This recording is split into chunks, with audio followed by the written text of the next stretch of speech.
بسم اللہ الرحمن الرحیم۔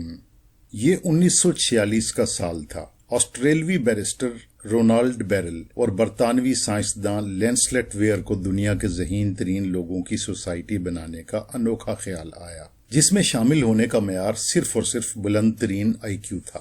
اس سوسائٹی کو مینسا کے نام سے جانا جاتا ہے اور اس میں آئی کیو کے اعتبار سے بلند ترین ذہانت کے مالک لوگوں کو ممبر بنایا جاتا ہے۔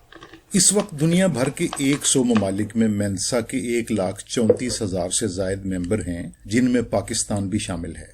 اگر مینسا کے ممبرز کی تعداد کے حساب سے دیکھا جائے تو پہلے نمبر پر امریکہ میں 57,000 سے زائد، دوسرے نمبر پر برطانیہ میں 21,000 سے زائد اور تیسرے نمبر پر جرمنی میں 13,000 سے زائد ممبر ہیں۔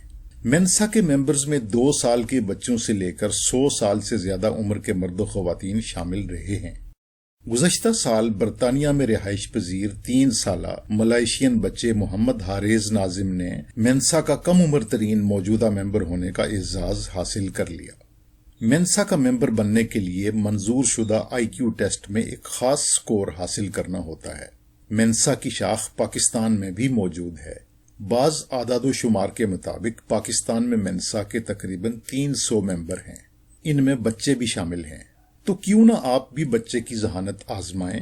ہو سکتا ہے آپ کا بچہ بھی دنیا کے ذہین ترین لوگوں میں شامل ہو۔ بلکہ بچہ ہی کیوں، کیا آپ خود ذہین نہیں ہو سکتے؟ اور ہاں، ہمارے چینل کو سبسکرائب کرنا نہ بھولیں۔ شکریہ۔